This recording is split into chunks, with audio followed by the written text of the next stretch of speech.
and we're back again, and here now we have another video review, and we're going to talk about Tom Cruise and whether he really is still the prominent A-list superstar that many have proclaimed him to be.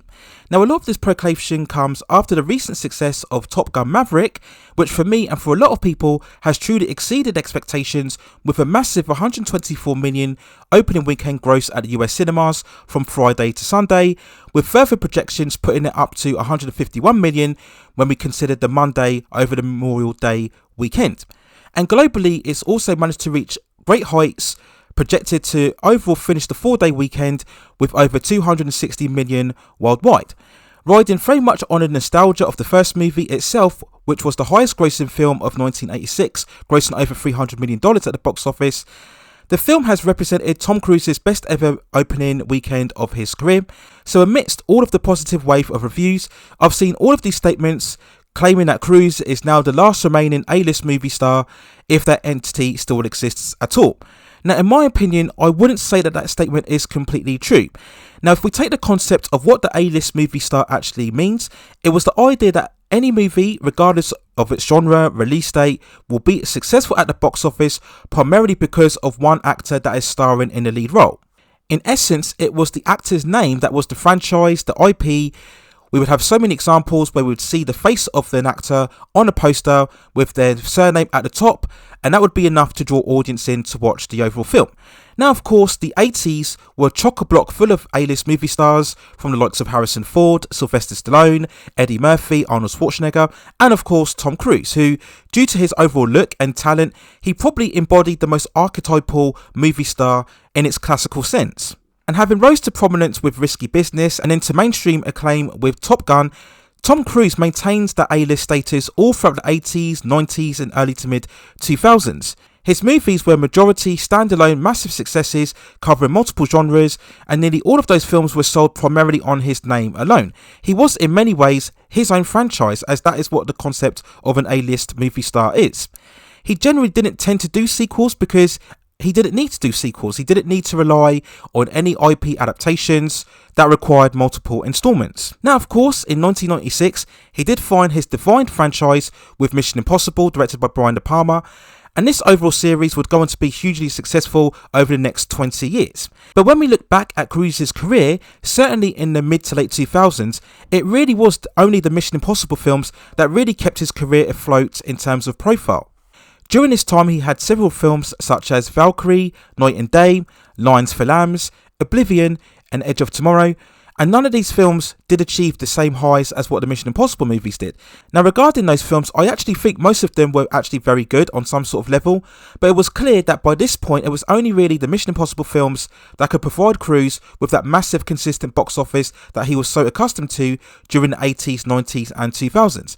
Now, we could easily look at Top Gun Maverick as a pure nostalgia sequel grab to an iconic first film, very much like what we saw with the likes of Jurassic World, and most recently with Ghostbusters Afterlife and The Matrix Resurrections.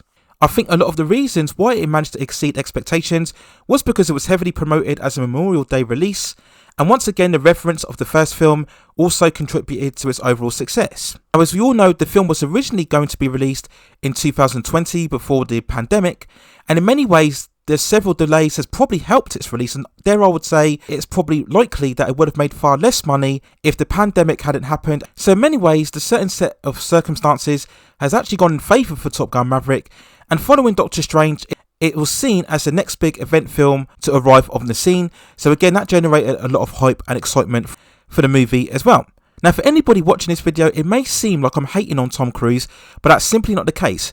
Now, for me, Tom Cruise is one of those iconic actors, very much those cinematic screen heroes that I looked up to, especially when growing up as a fan of films throughout the 80s. And I've always felt that Tom Cruise is a very strong and competent actor, and his career is certainly impressive. You have a huge array of diverse and versatile roles and movies that he's selected throughout his 30-year plus career. And regardless of whether you think about the quality of his films, you can't deny that he certainly puts all of his energy and investment into the projects that he chooses. And we still have to give the man major respect for still managing to stay very prolific within the industry as he comes to his late 50s. So yes, I think he's deserving of all the kudos and credit that's coming his way following the release of Top Gun Maverick, and I would deem him again very much a legendary screen actor. But if we're going to talk about who is the true A-list actor in the current climate that we are in now, for me, that distinction would go to Leonardo DiCaprio, and probably next after that Dwayne Johnson, and probably to a lesser extent Denzel Washington. Certainly the former two actors are probably the last two actors who could probably sell a movie simply on their name alone. And if you go over their previous box office records, that would certainly suggest that they indeed do have that A-list movie star status. So in terms of Tom Cruise, if you wanted to claim him as the last A-list superstars, then to justify that distinction in this current climate, he would need a non-sequel original hit that would have the same box office levels as the likes of the Mission Impossible films and currently Top Gun Maverick. And he would need these non-sequel films, and he would need these non-sequel box office successes 2 to 3 in succession back to back. And then if he had that scenario, we could then say that he has reclaimed that true A-list movie star status that we look at today in the current climate. Now, to be fair, the reliance on Top Gun, Maverick and the Mission Impossible movies is as much a fault of the movie studios, who, as we all know, will be far more willing to fund sequels rather than original movies. So it's not as much that it's Tom Cruise's fault that he can't find that original non-sequel blockbuster. It's more faults that the studios won't be as willing to take a risk on original movies rather than a sequel to Top Gun. And like I said before, Tom Cruise really doesn't need to prove anything at this stage. The fact that he's still going, alongside having a favourable opinion with audiences, is a great achievement enough, especially when you consider the downturn in public perception that he had round around the mid-2000s, when we had all of the incident with the jumping on the couch on Oprah and the several revelations surrounding the Scientology. I think we have to give major credit for Tom Cruise for bouncing back and managing to regain and maintain almost an absolute devotion and respect from both critics and fans. So as I said before, this is in no way hating on Tom Cruise or trying to diminish his achievements.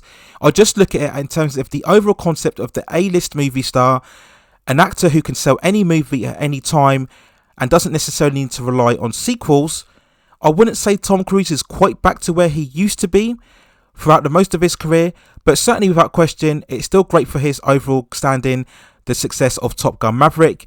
And of course, he'll have another big hit, I'm sure, when we see Mission Impossible Dead Reckoning Part 1, when that film releases in July 2023.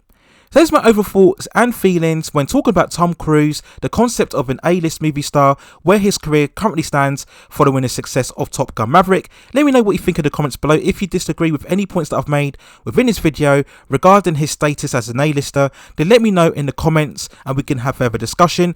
If you disagree with me as to whom I believe is the current A-lister movie star within the industry, then let me know who you deem to be the true A-lister actor as we currently stand, if you believe that entity actually exists, and we can have further discussions and debate as well. Please also hit and like those subscription and notification buttons so I can provide you with more high quality content like this in the future. But that's it for now. Take care of yourselves, stay safe distances, and I will see you very, very soon.